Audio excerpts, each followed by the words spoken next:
नमस्कार, आप देख रहे हैं क्लीन बोल्ड। मैं हूं आपके साथ रवीश, मेरे साथ हैं लतिका और बहुत सारी खबरें चल रही है इंटरनेशनल क्रिकेट में। हम आपको ये बताएंगे कि आखिर विराट कोहली का कौन नकलची आ गया पाकिस्तान में और पाकिस्तान के जो क्रिकेटर्स हैं वो विराट कोहली को क्यों फॉलो कर रहे हैं, क्यों उनके वीडियो इतनी करीबी से देख रहे हैं। साथ ही साथ बात होगी शिखर धवन की, जिन्होंने धमाका किया है शुभमन गिल के साथ। इस मैच का भी परिणाम आपको बताएंगे कि India versus Zimbabwe first ODI में क्या हुआ। लेकिन सबसे पहले बात करते हैं दीपक चाहर की, जिनका कमबैक जो है वो बड़ा जोरदार रहा है और हम कह सकते हैं कि चाहर ने कहर बरपाया। चाहर का धमाकेदार कमबैक, जिम्बाब्वे का बोरिया बिस्तर पैक। खतरनाक बने चाहर, जिम्बाब्वे के खिलाफ बरपाया कहर। वापसी में लगाई देर, पर आते ही विरोधी को किया ढेर। टीम इंडिया से उसकी दूरी अब खत्म हो चुकी है। टीम और उसके बीच इंजरी ने जो लकीरें खींची थी वो अब मिट चुकी हैं। उसने बेशक वापसी में देर लगाई है, पर उसके आते ही विरोधियों की शामत आई है। जी हां, हम बात कर रहे हैं टीम इंडिया के स्टार गेंदबाज दीपक चाहर की, जिनकी जिम्बाब्वे वनडे सीरीज के लिए पूरे 188 दिन यानी 6 महीने के लंबे ब्रेक के बाद भारतीय टीम में वापसी हुई। और वापसी भी ऐसी कि जिम्बाब्वे की ऐसी तैसी हो गई। चाहर ने पहले वनडे में एक बार फिर नई गेंद के साथ मोर्चा संभाला और विपक्षी खेमे के टॉप ऑर्डर को हिला डाला। चाहर ने जिम्बाब्वे के टॉप ऑर्डर की धज्जियां उड़ा दी। कोई भी बल्लेबाज उनकी गेंदों के आगे टिक नहीं पाया और एक एक कर पवेलियन लौटता रहा। चाहर ने 7 ओवर में 27 रन देकर 3 विकेट चटकाए। चाहर मुकाबले से पहले कॉन्फिडेंट दिखे थे, हालांकि उन्होंने टीम में अपनी जगह को लेकर थोड़ी चिंता जताई थी। चाहर ने बेशक चोट से उबरने के बाद शानदार वापसी की, लेकिन चाहर के इस बयान से लगता है कि उनके लिए टीम में जमे रहने की कवायद अब मुश्किल होने वाली है।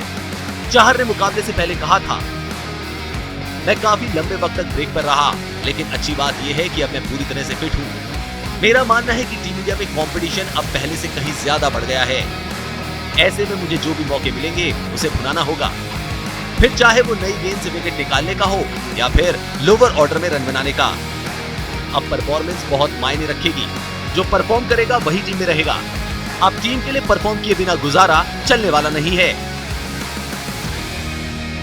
चाहर ने इस साल 20 फरवरी को आखिरी इंटरनेशनल मैच खेला था, जबकि 11 फरवरी को वो आखिरी वनडे मैच खेले थे। 20 फरवरी को वेस्टइंडीज के खिलाफ तीसरे T20 मैच के दौरान चाहर के पैर में चोट लग गई थी और उन्हें अपना स्पेल पूरा किए बिना मैदान से बाहर जाना पड़ा था। चाहर तभी से क्रिकेट से दूर थे। चाहर ने जिम्बाब्वे सीरीज से पहले भारत के लिए 7 वनडे मैच खेले, जिसमें उन्होंने 5 पारियों में 2 अर्धशतक समेत 179 रन बनाए। इसके अलावा चाहर ने गेंदबाजी में 10 विकेट भी चटकाए। चाहर शानदार फॉर्म के चलते आईपीएल 2022 के मेगा ऑक्शन में दूसरे सबसे महंगे खिलाड़ी भी बने थे। हालांकि इंजरी के चलते वो इस सीजन सीएसके के लिए नहीं खेल सके। चोट के कारण 6 महीने तक क्रिकेट से दूर रहने के बावजूद टीम मैनेजमेंट ने चाहर पर भरोसा जताया। चाहर न सिर्फ जिम्बाब्वे के खिलाफ वनडे सीरीज खेल रहे हैं, बल्कि उन्हें एशिया कप में स्टैंड बाय प्लेयर के तौर पर भी चुना गया है। इससे साफ है कि टीम मैनेजमेंट को चाहर पर कितना भरोसा है, और अगर वो इस भरोसे पर खरे उतरकर T20 वर्ल्ड कप टीम में जगह बनाते हैं तो किसी को हैरानी नहीं होगी। Sports desk, news India. Zimbabwe का दौरा बहुत सारे खिलाड़ियों के लिए कमबैक सीरीज है। दीपक चाहर जो है वो स्टैंड बाय के तौर पर रखे गए हैं एशिया कप की टीम में। बहुत दिनों के बाद उनकी वापसी हुई है। सीएसके के लिए आईपीएल भी नहीं खेल पाए थे, जबकि 14 करोड़ रुपए में बिके थे दीपक चाहर। लेकिन लतिका, जैसा कि हम सोच रहे थे, टीम चाहे कोई भी हो, लेकिन कमबैक बड़ा जबरदस्त रहा है दीपक चाहर का। बिल्कुल रविश, और ये चीज कह सकते हैं कि जब भी आप कमबैक करते हैं तो इफ एंड बट्स आपके साथ जुड़े रहते हैं, क्योंकि आप एक इंजरी से उभर के आए हैं और आपको ये नहीं पता कि आप जब ग्राउंड पे उतरेंगे तो किस लय में उतरेंगे, कि आप वो चीज को दोबारा कर पाएंगे जो आप पहले कर रहे थे।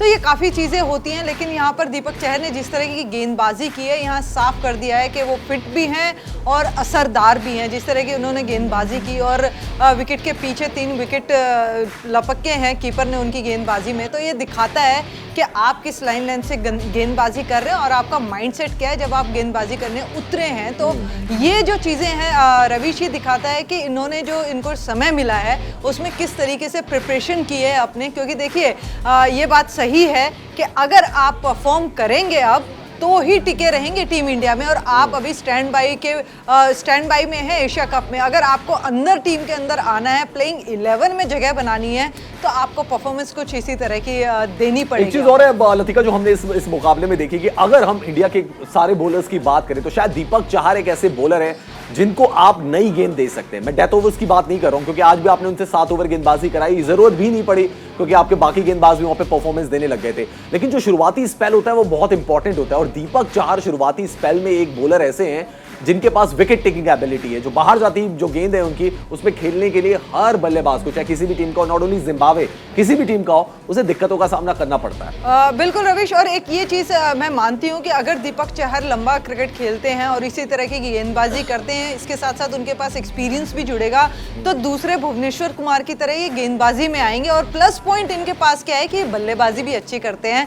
पिछले IPL में सबसे ज्यादा महंगे बिके थे दीपक चाहर, और खेल नहीं पाए थे अनफॉर्चुनेटली, लेकिन उन्होंने ये दिखाया है कि क्यों इन पे इतनी बोली लगी थी कि आज की जिस तरह की गेंदबाजी की है इन्होंने।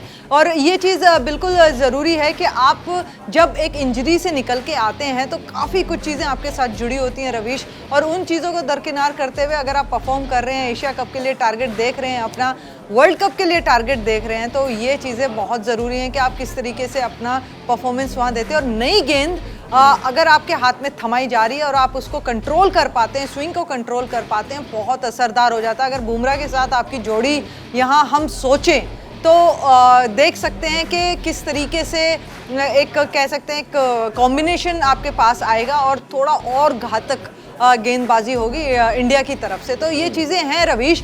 देखिए, बल्लेबाजी में बहुत एक्सपेरिमेंट हो चुके हैं ऑलरेडी, और हम उम्मीद भी कर रहे थे कि आज शायद KL राहुल से ओपन कराएंगे। चलिए, वो तो बाद में बात करेंगे।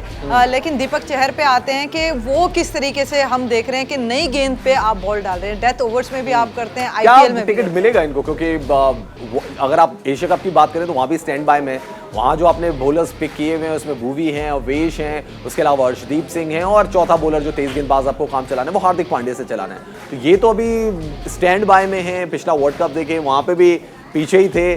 क्या ऑस्ट्रेलिया की कंडीशंस को देखते हुए दीपक चाहर का टिकट मिल पाएगा उन्हें? देखिए, ऑस्ट्रेलिया की टिकट मिल सकती है, क्योंकि रवीश यहाँ पर ऑस्ट्रेलिया की जो विकेट्स हैं वो 23 गेंदबाजों को मदद करेगी। तो आपके पास अगर दीपक चहर जैसा एक प्लेयर रहेगा जो एक तरह से ऑलराउंडर ही समझिए इनको, कि गेंदबाजी अच्छी करते हैं, बल्लेबाजी भी कर लेते हैं नीचे ऑर्डर पे आके, तो आपके पास प्लस पॉइंट होगा, क्योंकि आप T20 गेम खेलने जा रहे हैं। तो वहाँ पर आपको इस तरह के ऑलराउंडर्स की ज़रूरत पड़ेगी जो 4 ओवर आपको बहुत अच्छे से इकोनॉमिकली भी डालें और आपको विकेट निकाल के भी दें। क्योंकि देखिए, इससे पहले हम मोहम्मद शमी पे चर्चा कर रहे थे रवीश के उनको लेना चाहिए, उनकी भी एक जगह बनती है अगर बुमराह वहाँ पर अनफिट होते हैं, क्योंकि एक एक्सपीरियंस प्लेयर भी चाहिए।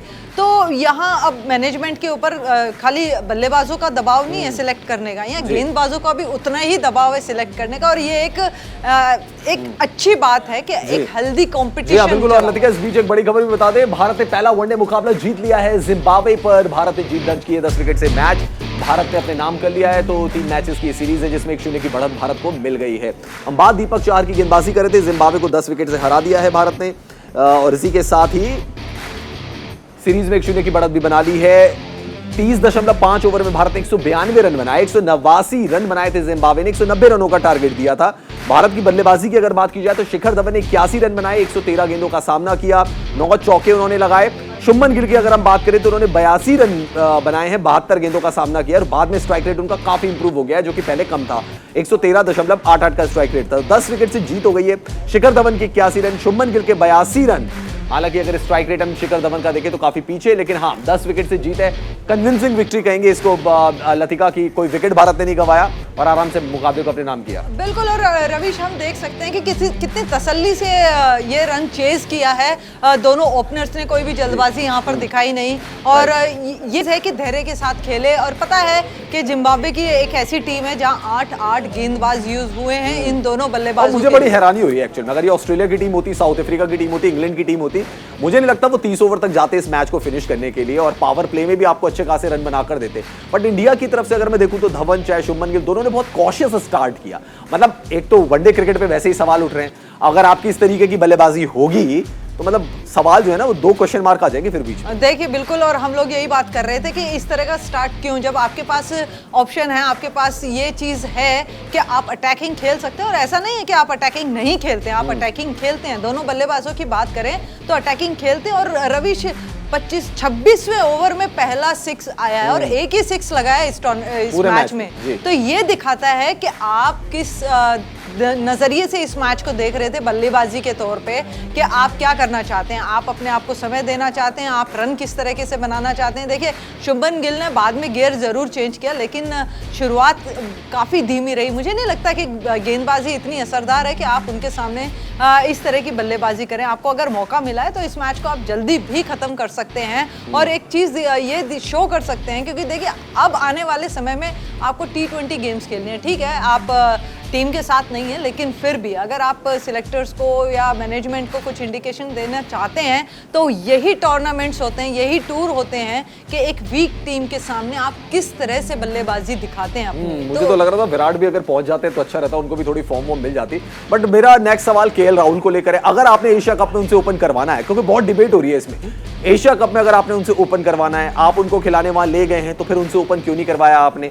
बेशक ये वनडे मुकाबला है, पर नई गेंद से तो सामना करते केएल राहुल कम से कम। यहाँ तो बैटिंग ही नहीं आई उनकी। देखिए पहले भी जब जिम्बाब्वे फायदा क्या हुआ, आप तो ट्रैवल कराने ले गए फिर उनको। बिल्कुल, और देखिए पहले जब जिम्बाब्वे के अगेंस्ट ही इन्होंने अपना इंटरनेशनल क्रिकेट शुरू किया था, तो वो एक चीज देखी थी कि कौन से नंबर पे आए थे। मेरे ख्याल से 4th या 5th नंबर पे बल्लेबाजी करने आए थे। तो वही सोच के साथ शायद आज का मैच इन्होंने स्टार्ट किया। लेकिन रविश, हम उम्मीद ये कर रहे थे कि अगर आप एशिया कप खेलना चाह रहे हैं और इस तरह की गेंदबाजी आपके सामने है, तो क्यों ना आप प्रैक्टिस की जाए। एक तरह से मैं समझती हूँ कि आपके लिए एक प्रैक्टिस मैचेज, एक प्लेटफॉर्म है इंटरनेशनल, जहाँ पर आपको अच्छी खासी प्रैक्टिस मिलेगी। एशिया कप से पहले 3 मैच ऐसे मिलेंगे जहाँ आप अपने आप को देख सकते हैं कि आप कितने फिट हैं, कितने मैच फिट हैं, आपका जो मोमेंटम है बैटिंग के लिए वो है कि नहीं है, किस तरीके से है। अगर आपको कुछ काम करना है तो आपके पास समय रहेगा। तो मेरे लिहाज से अगर यहाँ केएल राहुल ओपनिंग के लिए आते तो ज्यादा बेहतर होता, और इस मैच को कहीं 20 या 25 ओवर तक सोचते तो ज्यादा बेहतर होता, मजा आता। बिल्कुल, स्टार्ट अगर अच्छा होता, लास्ट में जरूर टीम इंडिया की तरफ से फायरवर्क्स देखने को मिले। अगर स्टार्ट में होता तो शायद ज्यादा मजा आता देखने के लिए, थोड़ा एंटरटेनिंग क्रिकेट होती। वो पावर प्ले और उसमें वो बल्लेबाजी देखने को नहीं मिली। हाँ, 50 रन जब कंप्लीट हो गए उसके बाद जरूर शिखर धवन और शुभमन गिल ने हाथ दिखाए। लेकिन चलिए हम बात करते हैं बाबर आजम की, बात करते हैं विराट कोहली की। कुछ दिनों पहले विराट कोहली ने एक वीडियो डाला था, अब उसी वीडियो के ऊपर एक और वीडियो डाल दिया बाबर आजम ने। ये पाकिस्तान क्रिकेट बोर्ड की तरफ से वीडियो डाला गया। अब इसमें कैसे बाबर आजम विराट कोहली की नकल करते हुए नजर आ रहे हैं, आइए आपको दिखाते हैं।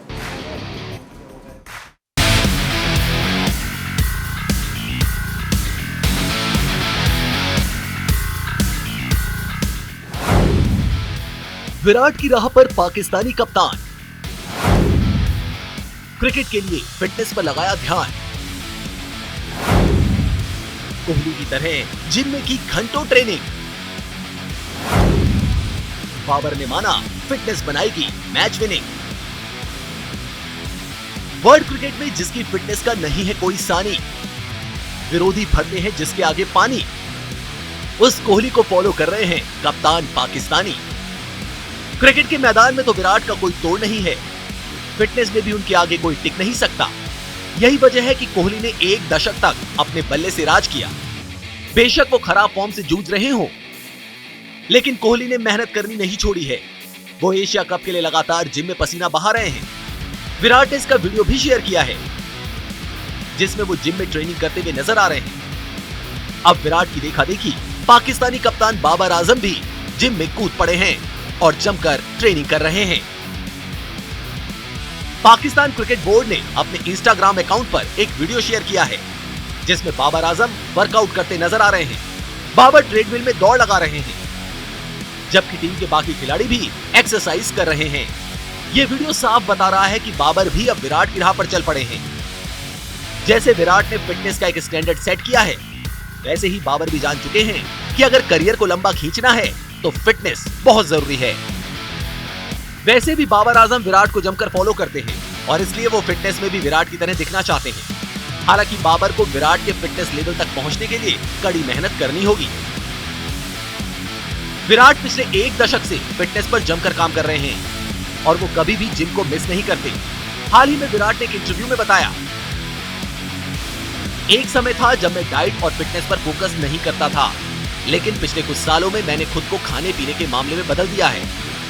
अब मैं ज्यादा अनुशासित हो गया हूँ। मैं अपने खान पान के मामले में हमेशा अवेयर रहने की कोशिश करता हूँ। एक और चीज है जो मुझे हेल्दी रखने में मदद करती है, वो ये है कि मैं अपनी पेट की क्षमता का 90% ही खाता हूँ।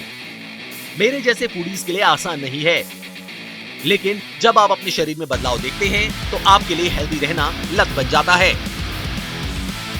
विराट की इन्हीं बातों से सीख लेते हुए बाबर भी अब जिम के अखाड़े में कूद पड़े हैं। ऐसे विराट और बाबर फिर एक दूसरे के सामने आने वाले हैं। भारत और पाकिस्तान दोनों टीमें लगभग 1 साल के बाद एशिया कप में एक दूसरे के खिलाफ उतरने वाली हैं। इस मैच में विराट कोहली और बाबर आजम खेलते हुए नजर आएंगे। 28 अगस्त को यह मुकाबला खेला जाएगा। ऐसे में जानदार मुकाबले की उम्मीद तो की जा सकती है। Sports desk, news India.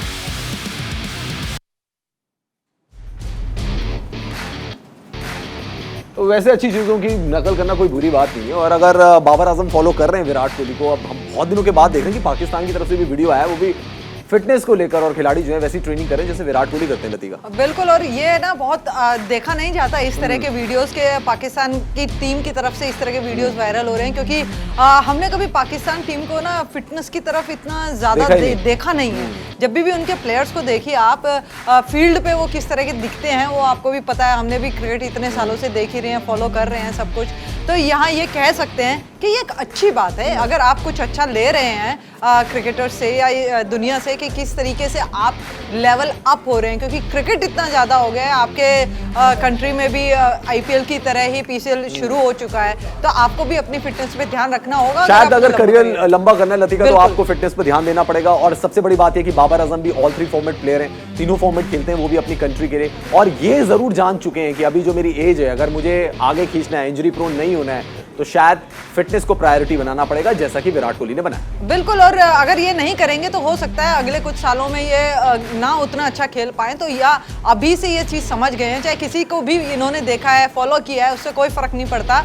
लेकिन हाँ, अगर आप लंबा कैरियर चाहते हैं तो आपको अपनी फिटनेस पे ध्यान रखना होगा, क्योंकि रविश इतना इंटेंट ये गेम हो चुका है, इंटेंसिटी इतनी ज़्यादा हो चुकी है इस गेम में कि आप अगर फिट नहीं रहेंगे तो आपका इंजरीज जो है ना वो लगातार आती चली जाएंगी। और कह सकते हैं जिस तरह के भारतीय खेमे में आजकल परेशानियां झेलनी पड़ रही हैं इंजरीज के चलते, काफ़ी रेस्ट दिए जा रहे हैं खिलाड़ियों को। काफ़ी लोग एनसीए में थेरेपी कर रहे हैं, वहाँ पर रिहैब में सेशंस ले रहे हैं वहाँ पर। तो ये जो नौबत ना आए, तो इसके लिए आपको लगातार अपनी फिटनेस पे ध्यान रखना होगा। और हमें याद नहीं है कि विराट कोहली ने कभी इस तरह के रिहैब सेशंस लिए होंगे या रिहैब कंडीशंस के लिए गए होंगे, क्योंकि उन्होंने लगातार अपने आप को फिटनेस में साबित किया है और एक ट्रेंड चलाया। जब विराट कोहली कप्तान बने थे तो रविश याद होगा आपको कि एक ट्रेंड चलाया उन्होंने, फिटनेस का एक ट्रेंड चलाया, और उनके इस ट्रेंड से महिला टीम को भी काफ़ी मोटिवेशन मिला। और कह सकते हैं कि वहाँ पर भी कुछ ऐसा ही ट्रेंड है विराट कोहली की तरह। तो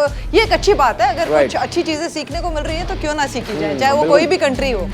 राइट। और वाकई विराट कोहली ने एक स्टैंडर्ड सेट किया फिटनेस को लेकर। चलिए, क्रिकेट की दुनिया में बहुत कुछ हो रहा है, बहुत कुछ हो रहा है, वो सारी खबरें हम आपको बताते हैं। शुरुआत करते हैं सौरव गांगुली से।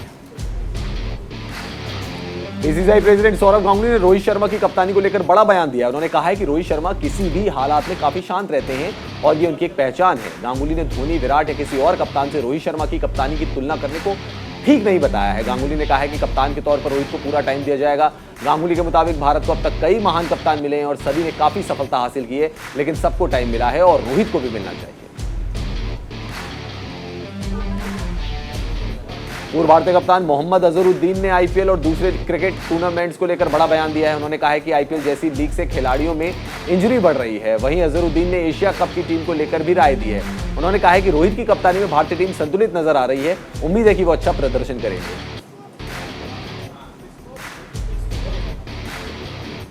भारतीय क्रिकेट टीम के स्टार स्पिनर युजवेंद्र चहल और उनकी कोरियोग्राफर पत्नी धनश्री सुर्खियों में आ गए हैं। दरअसल धनश्री ने अपने सोशल मीडिया हैंडल से अपने नाम के आगे से चहल सरनेम हटा दिया है। इसे देख कयास लगाए जा रहे हैं कि कपल के बीच कुछ ठीक नहीं चल रहा है।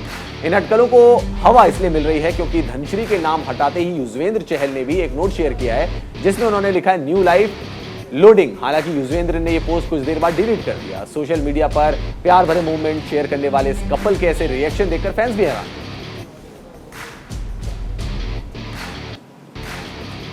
भारतीय डोमेस्टिक क्रिकेट के सफल कोचों में से एक चंद्रकांत पंडित को कोलकाता नाइट राइडर्स का हेड कोच बनाया गया है। वो ब्रेंडन मैकलम की जगह लेंगे, जो हाल ही में केकेआर को छोड़कर इंग्लैंड टेस्ट टीम के मुख्य कोच बन गए। चंद्रकांत की कोचिंग में मध्य प्रदेश ने इस साल रणजी ट्रॉफी जीती थी। चंद्रकांत 1986 से 92 के बीच भारत के लिए बतौर विकेट कीपर 5 टेस्ट मैच खेल चुके हैं।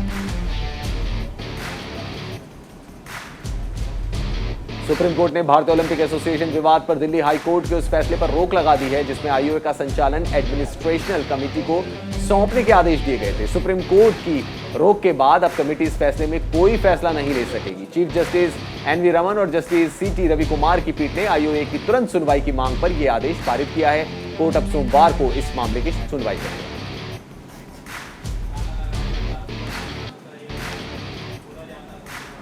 तो बहुत सारी खबरें थी क्रिकेट की जो कि हमने आपको दिखाई वर्ल्ड ऑफ क्रिकेट में। फिलहाल क्लीन बोल्ड में इतना ही। आप देखते रहिए न्यूज़ इंडिया।